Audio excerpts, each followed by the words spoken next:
Assalamualaikum warahmatullahi wabarakatuh. Allahumma sholli ala Sayyidina Muhammad wa ala ali Sayyidina Muhammad.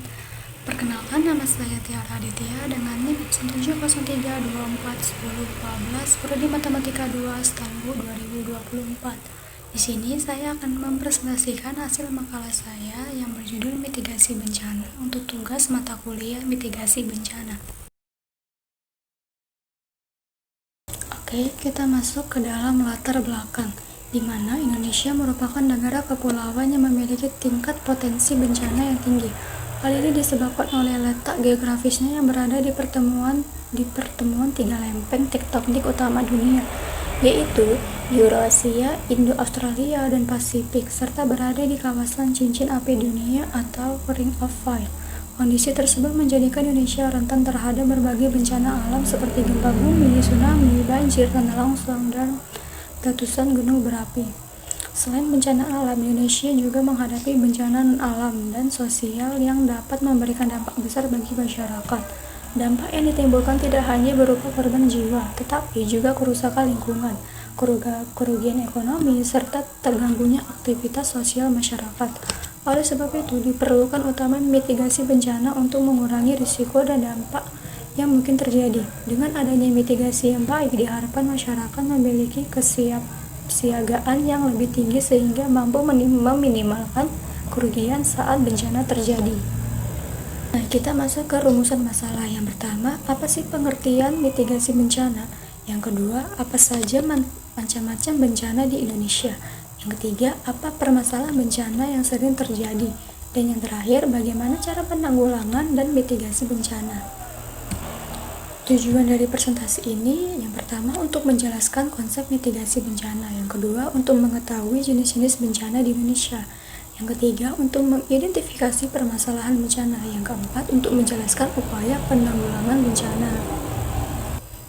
Kita masuk ke pengertian mitigasi bencana, di mana mitigasi bencana sendiri itu merupakan upaya yang dilakukan sebelum terjadinya bencana dengan tujuan untuk meminimalkan potensi kerugian yang mungkin timbul. Kerugian tersebut dapat berupa korban jiwa, kerusakan lingkungan, maupun kerugian ekonomi. Selain itu, mitigasi juga mencakup penyusunan kebijakan, perencanaan tata ruang, serta penyediaan sistem peringatan dini agar informasi dapat disampaikan dengan cepat kepada masyarakat. Dengan penerapan mitigasi yang baik, diharapkan masyarakat menjadi lebih sigap dan mampu mengurangi dampak yang terjadi saat bencana berlangsung. Di sini ada macam-macam bencana di Indonesia. Bencana di Indonesia dapat dibagi menjadi 3 jenis. Yang pertama, bencana alam, yaitu disebabkan oleh fenomena alam seperti gempa bumi, tsunami, banjir, dan gunung meletus. Yang kedua, ada bencana non-alam, yaitu bencana yang disebabkan oleh faktor manusia atau teknologi seperti wabah, penyakit, dan kegagalan teknologi. Yang ketiga, itu ada bencana sosial, yaitu disebabkan oleh konflik antar manusia seperti kerusuhan dan terorisme. Setiap bencana memiliki penyebab dan dampak yang berbeda sehingga diperlukan penanganan dan mitigasi yang sesuai.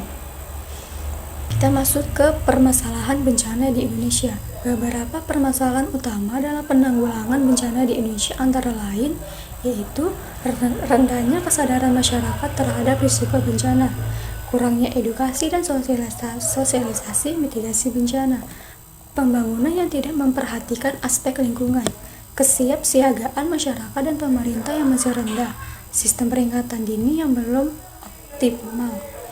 Permasalahan tersebut menyebabkan dampak bencana menjadi lebih besar dan sulit dikendalikan. Nah, kita masuk ke penanggulangan dan mitigasi bencana. Upaya penanggulangan bencana dilakukan melalui 3 tahapan utama, yaitu pra-bencana, saat bencana, dan pasca bencana. Yang pertama ada pra-bencana atau mitigasi dan kesiapsiagaan, yaitu meliputi kegiatan seperti edukasi kepada masyarakat.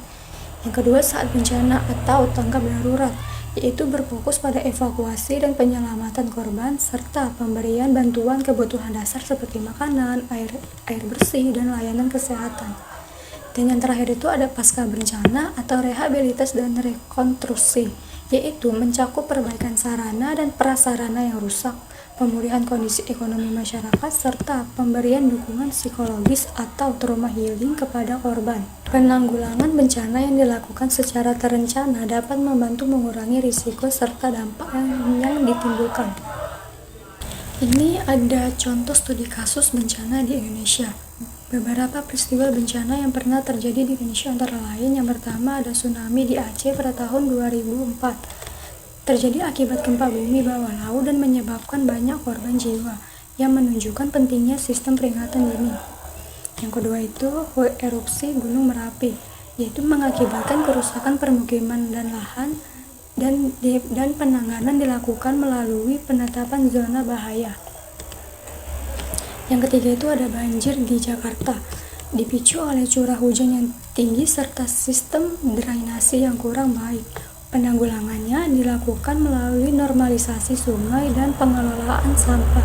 Contoh-contoh tersebut menegaskan pentingnya kesiapsiagaan serta upaya mitigasi dalam mengurangi dampak bencana. Nah, kita masuk ke kesimpulan. Indonesia merupakan negara dengan tingkat kerawanan masyarakat yang tinggi karena dipengaruhi oleh kondisi geografisnya. Jenis bencana yang terjadi meliputi bencana alam, non-alam, dan sosial yang masing-masing memiliki dampak yang berbeda. Permasalahan seperti rendahnya kesadaran masyarakat, kurangnya edukasi, serta kesiapsiagaan yang belum maksimal menyebabkan dampak bencana menjadi semakin besar. Oleh karena itu, diperlukan upaya penanggulangan yang terstruktur melalui tahap pra-bencana, saat bencana, dan pasca bencana.